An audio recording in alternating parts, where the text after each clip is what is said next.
Squid game season 3 আসার সাথে সাথে আমি দেখে ফেললাম সিজন 2, কিন্তু এই চ্যানেলে তো আমি সিজন 1 এরও রিভিউ দিইনি। মানে আমি সিজন 1টা যখন এসেছিল 2022 সালে মেবি তখনই দেখেছিলাম, আর সিজন 2টা এসেছিল গত বছর, কিন্তু আমি গত বছর দেখিনি। হঠাৎ আজকে বলতে 27 জুন, কিন্তু এই ভিডিওটা হয়তো আপলোড হবে 28 তারিখে, এডিট করে আপলোড করতে হবে। তো 27 তারিখে আমি এসে ফাইনালি সিজন 2টা দেখলাম, কিন্তু সিজন 2 এ যে ক্লিপ হ্যাঙ্গারে রেখেছে আমি সিজন 3টাও দেখে ফেললাম, কারণ সিজন 3 27 তারিখেই এসেছে। ভাবা যায় প্রত্যেকটা এপিসোড 1 ঘন্টা ধরে, মোট সিজন 2তে 7টা এপিসোড, সিজন 3তে 6টা, 13টা এপিসোড 13 ঘন্টা আমি দেখে ফেললাম একদিনের মধ্যে। দুপুরবেলা শুরু করেছি, এই যে রাত এখন বাজে হচ্ছে 11:30, আমি রেকর্ড করছি, এই সময়ের মধ্যে আমি শেষ করলাম। তো আমি প্রথম সিজন থেকে রিভিউটা দিই যে আমার কেমন লেগেছে বা কাহিনীটা কি। হয়তো বা কাহিনীটা তো জানা যে যারা গরিব থাকে কোরিয়াতে, মনে করো অনেক ঋণ, অনেক টাকার প্রয়োজন, তাদেরকে ধরে ধরে নিয়ে যাওয়া হয় একটা আইল্যান্ডে। সেখানে গিয়ে তাদেরকে গেম খেলানো হয়, 6 দিনে 6টা গেম। কিন্তু এই গেমের মধ্যে একটা কঠিন রুল আছে, এই গেমে যারা হেরে যাবে তাদেরকে মেরে দেওয়া হবে, একদম দুনিয়া থেকে উঠিয়ে দেওয়া হবে। তো ফার্স্ট সিজনে কি হয়, একজন বাঁচে, সিরিজের মেইন ক্যারেক্টার, স্পয়লার হয়তো দিয়েই দিলাম কারণ সিজন 2 আর 3 এর রিভিউ চলছে এখানে। তো যাই হোক, তো সে ফার্স্ট সিজনে জিতে যায়, কিন্তু সেকেন্ড সিজনে কেন আসে? ফার্স্ট সিজনে তো সে জিতে গেল, কাহিনী শেষ হয়ে যাওয়া উচিত। এখন তার মনের মধ্যে একটা ফেরেস্তা জেগে ওঠে যে সে তো জিতেছে, কিন্তু তার সাথে যেই 456 জন ছিল, সে বাদে 455 সবাই মারা গেছে। তো এরকম গেম চলতেই থাকে প্রত্যেক বছর। তো সে দেখতে পারবে না প্রতি বছর এভাবে এত মানুষ মারা যাবে, সেটা কিভাবে দেখবে? তো সে ভাবে যে সে এই গেমটাকে বন্ধ করবে। তো এরকম করে 2 বছর পার হয়ে যায়।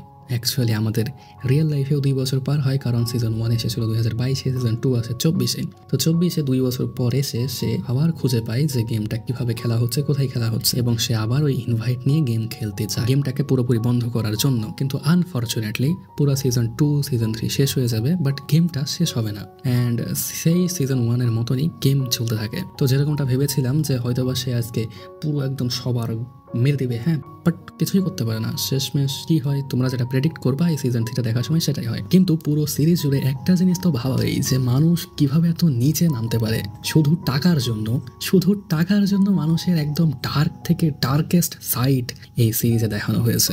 একে তো যারা এখানে পার্টিসিপেট করছে সবাই টাকার জন্য এসব করছে, আর যারা এসব হোস্ট করছে তাদের মনে একদমই দয়া মায়া নেই ভাই, শুধু এন্টারটেনমেন্টের জন্য। যারা বড় লোক, টাকা আছে তাদের কাছে, তারা শুধু এন্টারটেনমেন্টের জন্য মানুষের জীবনকে একদম কিছু মনেই করে না, একদম উড়িয়ে দিচ্ছে। আর যাদের কাছে টাকা নেই, তারা টাকা পাওয়ার জন্য একে অপরকে মেরে দিচ্ছে। পুরো সিজন 1 হোক, 2 হোক, 3 হোক, এই সব সিজনে এটাই তো দেখানো হয়েছে। প্রথম সিজনে 456 জন, দ্বিতীয় সিজনে 456 জন। ভাই, মানুষ কিভাবে একে অপরকে মারছে, নিজের লোক একদম কত ঘনিষ্ঠ, কত কাছে, শুধু বন্ধু বান্ধব না, এই সিরিজে কিছু পরিবারের লোকও আছে, তারাও কিভাবে একে অপরের সাথে বিশ্বাসঘাতকতা করছে, শুধু কিসের জন্য? টাকার জন্য, জীবন বাঁচানোর জন্য নয়। এই সিরিজে যারা হোস্ট, তারা এন্টারটেনমেন্টের জন্য এটা তো করছে, কিন্তু তারা পার্টিসিপেন্টদের একটা চয়েস দিয়েছে যে তারা এই খেলাটাকে কন্টিনিউ করবে নাকি ছেড়ে চলে যাবে। তারা এখানে নিজ ইচ্ছাতেই এসেছে, কখনো কখনো তাদের উপর থেকে মায়া উঠে যায়, কারণ তারা তো নিজ ইচ্ছাতেই এই কাজটা করতে এসেছে। তো মরুক শালা, এরকম মনে হয়। তো তাদেরকে ইচ্ছা দেওয়ার সত্ত্বেও তারা টাকার জন্য শুধু একে অপরকে ভাবে মারতে থাকে। তাদেরকে যে নিজের জীবন বাঁচাতে হবে এই জন্য, এটা বেশি কমই দেখা যায়। সবচেয়ে বেশি দেখা যায় যে তারা নিজের জীবন বাঁচানোর জন্য না, শুধু টাকার জন্য এই কাজটা করছে। সিজন 2 আর 3-তে এটা, সিজন 1-এও হয়তো এরকম, বাট সিজন 1-এ নিজের জীবন বাঁচানোটা বেশি ইম্পর্টেন্ট ছিল। কিন্তু সিজন 1-এ যে এইরকম সাসপেন্স ছিল, এখানেও সাসপেন্স থাকা সত্ত্বেও এরকম মনে হয়নি, কারণ সিজন 1-এ সবসময় মনের মধ্যে একটা দুঃখ, কষ্ট, কেউ মরলে সাথে সাথে মন ভেঙে যেত, বা এই মরবে, ওই মরবে, এরকম চিন্তা থাকতো। সিজন 2-তে আমার এরকম মনেই হয়নি। আমি প্রথম থেকে, সিজন 2 শুরু করার আগে থেকে ভেবে রেখেছিলাম সারা সিজনটা শেষ হতে হতে সবাই মরবে। স্পয়লার কি স্পয়লার দিব ভাই। সো অতটা অ্যাটাচমেন্ট ফিল হয়নি সিজন 2 এবং 3-তে তো কিছুই হয়নি। 2 এর কন্টিনিউয়েশন 3, 1 এর কন্টিনিউয়েশন 2 হয়। 2টা মনে হয় যে টাকা কামানোর জন্য সেকেন্ডটা বানানো হয়েছে, বাট মানুষ এত নিচ টাকার জন্য।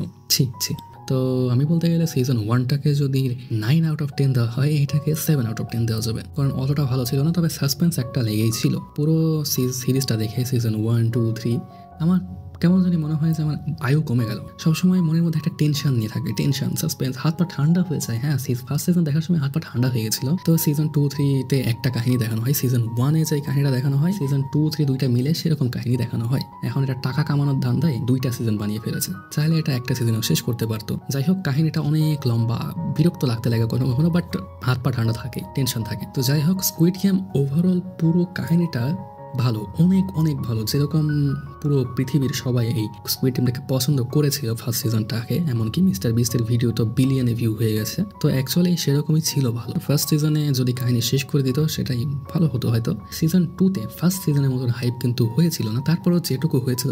সিজন 3-তে তো আমি জানতেই পারলাম না যে সিজন 3 এসেছে। হঠাৎ ইন্টারনেটে ঘুরতে ঘুরতে দেখতে পেলাম ও মাই গড সিজন 3 এসে গেছে। তো আমি আজকে ভাবা যায় আমি 13টা এপিসোড 13 ঘন্টার একদিনে শেষ করলাম। তো যাই হোক, ওভারঅল সিজন 2 আর 3 আমার মনে হয়েছে যে শুধু টাকা কামানোর ধান্দাই এরা বের করেছে, এছাড়া কোনো কারণ ছিল না এটা বের করার। সিরিজটাকে সিজন 2 আর 3 অতটা ভালো ছিল না। হাতে যদি 13 ঘন্টা না থাকে তাহলে আমি রেকমেন্ড করবো যে কোনো এক্সপ্লেনেশন দেখে নাও, পুরো সিরিজটা না দেখলেও হবে। বাট সিজন 1টা রেকমেন্ড করবো যে যারা এখনো স্কুইড গেম একদমই দেখোনি তাদেরকে অবশ্যই দেখা উচিত, অ্যাটলিস্ট সিজন 1টা। সিজন 1 পুরোপুরি দেখলে একদম পুরো সিরিজ জুড়ে মনের মধ্যে একটা টেনশন জেগে থাকবে এবং হাত পা ঠান্ডাও হয়ে যাবে, এরকম হয় আমার আর কি। So go and try the first season. তারপরে যদি সেকেন্ড সিজনে অতটা ভালো না লাগে তাহলে রিক্যাপ দেখে নিতে পারো, এক্সপ্লেনেশন দেখে নিতে পারো, what ever. And I don't know কেউ এই ভিডিও পর্যন্ত দেখেছে নাকি, দেখলে ধন্যবাদ ভাই। এখন যদি সিজন 4 আসে, সিজন 4 আসবে আমার মনে হয়, গেম তো শেষ হয়নি, সব ক্যারেক্টারগুলো শেষ হয়। স্পয়লার দেওয়া যাবে না কারণ সিজন 3 যারা দেখোনি তারা দেখবা, বা স্পয়লার না, এটা তোমরা এটা প্রেডিক্ট করতে পারবা যে সিজন লাস্টে কী হবে। যাই হোক, হয়তো বা সিজন 4 এরা নিয়ে আসতেও পারে অন্য ক্যারেক্টারগুলোকে দিয়ে, বা 3-4 বছর পর নিউ জেনারেশনের, বাট না নিয়ে আসলে ভালো হবে আশা করি। শেষ মনে হয় সিজন 3টাই লাস্ট সিজন। বাই, আমিও